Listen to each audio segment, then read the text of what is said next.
The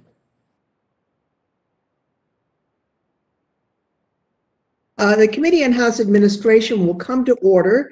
Good afternoon, everyone. I'd like to thank the members of the committee for joining us today. As we begin, I want to note that we're holding this hearing in compliance with regulations for remote committee proceedings pursuant to House Resolution 8. Generally, we ask committee members to keep their microphones muted when not speaking so that we can limit background noise. Members will need to unmute themselves when seeking recognition or when recognized for their 5 minutes of questions, if there are questions. I want to remind my colleagues to please keep your cameras on at all times. Even if you need to step away for a moment, please do not leave the meeting or turn your camera off. And I'd like also to remind you that the regulations governing remote proceedings require that we cannot participate in more than one committee proceeding at the same time.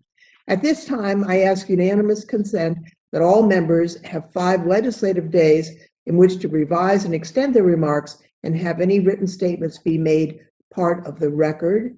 And hearing no objections, that will be so ordered. For this part of the committee proceedings, this business meeting, we will consider H-Res 316, the primary committee expense resolution for the 117th Congress, and House Administration Committee Resolution 117-13 to approve franked mail allowances for committees. Since the 104th Congress, when the House adopted a biannual committee funding process, the House is required to adopt a committee expense resolution to provide funding for House committees. Today, we will consider the resolution for the 117th Congress. The interim funding authority we are currently operating under expires on April 22nd. In general, we've provided committees with a 5% increase over amounts provided in the last Congress. A few committees requested less than a 5% increase, and we have accommodated those requests. We have provided increases above 5% to certain committees to provide the specific resources they require. Throughout this process, we have endeavored to work with the minority and with all of our committees, being mindful of the very real restraints we face due to amounts that have been previously been appropriated for committee funding. I'm glad that the ranking member and I were able to reach agreement on the resources provided to this committee. As I've stated during our committee funding hearing, I believe that an area of vital concern to the House as an institution is strong oversight capability. It is imperative that our committees rebuild the institutional capability to conduct robust and comprehensive oversight. I'll note that even with the increases contained in this resolution, many committees have not returned to funding levels which were provided in the 111th Congress over 1 decade ago. I'll remind my colleagues that the committee reserves the right at any time in the future to ask chairs and ranking members of any committee to come back to us and discuss how committee funds are being used or to resolve any disagreements between the majority and the minority. In addition, we've included language in the resolution consistent with previous committee funding resolutions to provide the committee with the authority, unless waived, to review the use of funds made by committees during the first session of this Congress. We're also considering today House Administration Committee Resolution 117-13, which provides nominal amounts for the incidental franking requirements of committees. The amounts provided in the resolution are the same amounts provided over the last several years. I wish to thank everyone for all their work to ensure that the committee accomplishes one of its most important responsibilities that we face, ensuring our committees have the resources to accomplish the necessary work of the House of Representatives on behalf of the American people. I would now recognize our ranking member for any opening remarks that he may wish to make. Mr. Davis. Thank you, Madam Chair. And as I've noted before, I wish we could have had this markup a little earlier. I really do appreciate the majority for working with us on the committee funding issues.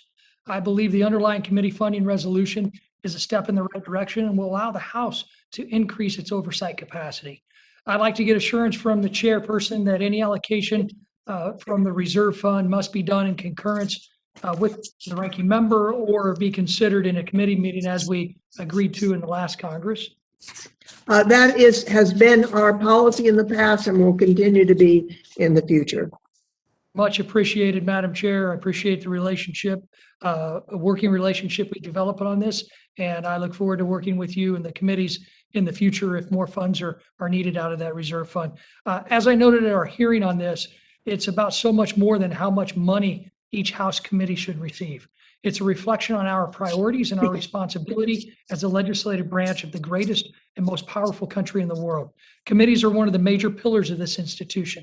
It is where so much of our critical work gets done, which is why I believe taxpayers deserve a thorough review of the budget requests committees are submitting. My hope was that the funding process would have been done in a more transparent and thoughtful way. Oversight of committee budgets is a responsibility given to this committee that I take very seriously, as do our members. And I'm hopeful next year we can spend a little more time reviewing these budgets and also ensure committee budgets are approved in a timely manner. But as I said, I'm glad we could come together on this. I appreciate the chairperson's willingness to incorporate some of our feedback. Madam Chair, I support this resolution with the understanding that we will continue to work together to make necessary adjustments through the reserve fund on an as-needed basis, just again as we did last Congress.